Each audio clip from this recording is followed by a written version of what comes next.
Assalamualaikum warahmatullahi wabarakatuh. Today we're going to continue to the TOEFL reading. So first, we would find out what reading comprehension is. So reading comprehension is the understanding and interpretation of something that you have read. Jadi akan ada soal tentang bacaan dan nanti soalnya berkisar tentang apa yang sudah kita baca, kemudian apa yang kita pahami tentang yang kita sudah baca, dan info-info apa saja yang bisa kita ambil dari bacaan tersebut. And because this is TOEFL and reading comprehension in TOEFL, so of course it's in English. So check this one out. How to answer reading comprehension in TOEFL test. Tips for reading. The first is read the questions first. Jadi baca soal terlebih dahulu ya. And then you can try to read every answer choice. Jadi sambil kita melihat soal, kita mencoba mengira-ngira pilihan A, B, C by doing skimming and scanning. Apa sih itu skimming and scanning? Skimming dan juga scanning adalah salah satu teknik membaca, okay, with the use of rapid eye movement. Jadi membaca cepat. For example, you're going to find the name of Michael. So your point is that kamu akan mencari secara cepat kata Michael di dalam bacaan tersebut.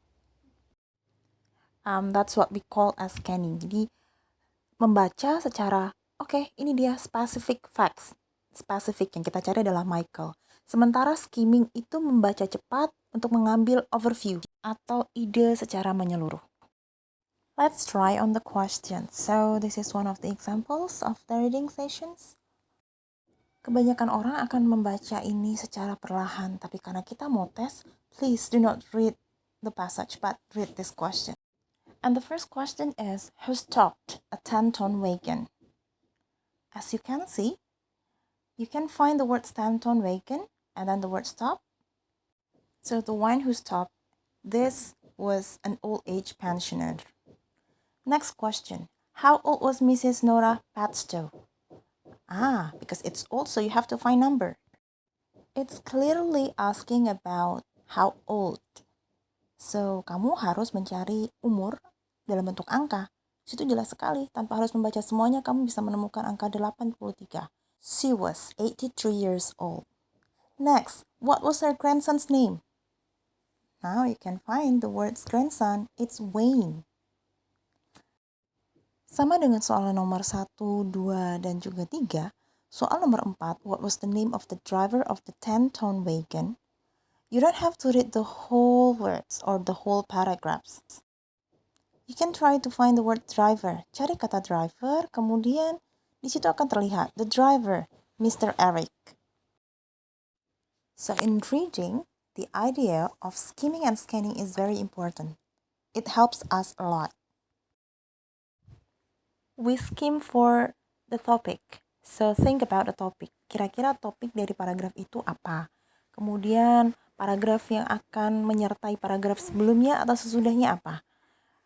Sementara scan itu for specific information. For example, scanning dipakai saat kalian mencari misal reading comprehension, maka yang keluar adalah reading comprehension. Mau mencari jadwal bis, so you can find a bus schedule. Atau yang lagi ngetrend sekarang, Halodoc, telemedicine. So that's the example of scanning. Langsung ke informasinya. Now, I'm going to give you another kind of examples. And this is such a long paragraph. And of course, lagi-lagi tipsnya, jangan baca paragraf ini ya. So first you have to read the question.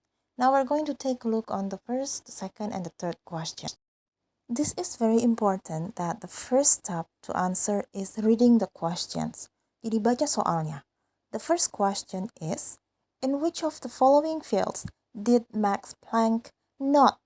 Lihat di situ notnya di huruf kapital semua, sehingga ini merupakan satu tanda bahwa yang tidak make a significant contribution. Look at the choices. So first, you have to look for the word significant. Dan ini bisa kita temukan di paragraf terakhir ya. Throughout his life, Planck made significant contributions to optics, thermodynamics, and statistical mechanics, physical chemistry, and other. Okay, so now you can check the choice. There are 4 choices: optics, thermodynamics, statistical mechanics, and biology. And as we have read, there is no biology. Now it's your turn to answer question number 2 and number 3. Well, this is very important for you to learn about some vocabularies in English, because actually you're going to do an English test, so you have to upgrade your vocabularies of words in English. Caranya bagaimana? You can start from your own intensive reading. Intensive reading itu mulai dari buku-buku yang disediakan di kampus, di sekolah, ataupun mungkin yang berhubungan dengan bidang kerja. And then extensive reading, it's out of the formal one. It's something that you like to do. So bagi yang suka membaca buku di luar bidangnya, misal kamu suka National Geographic in English, that's okay, because it's going to help you. Skimming and scanning is also important. The more you read, the better your vocabularies. In reading, you will understand how to spot fake news, just like what we just faced today, right? There are so many hoax. So you need to consider the source, read beyond, check the outer supporting sources. So we're just not answering, yeah? Check the date, whether it's still okay or just long way ago. And then, was it a joke? Check your biases and ask the experts. This is very important. So I do hope when you learn to read, you upgrade your vocabularies as well as your sense of belonging to other people. Keep reading, everyone. Stay healthy and see you on the next meeting. Wassalamualaikum warahmatullahi wabarakatuh.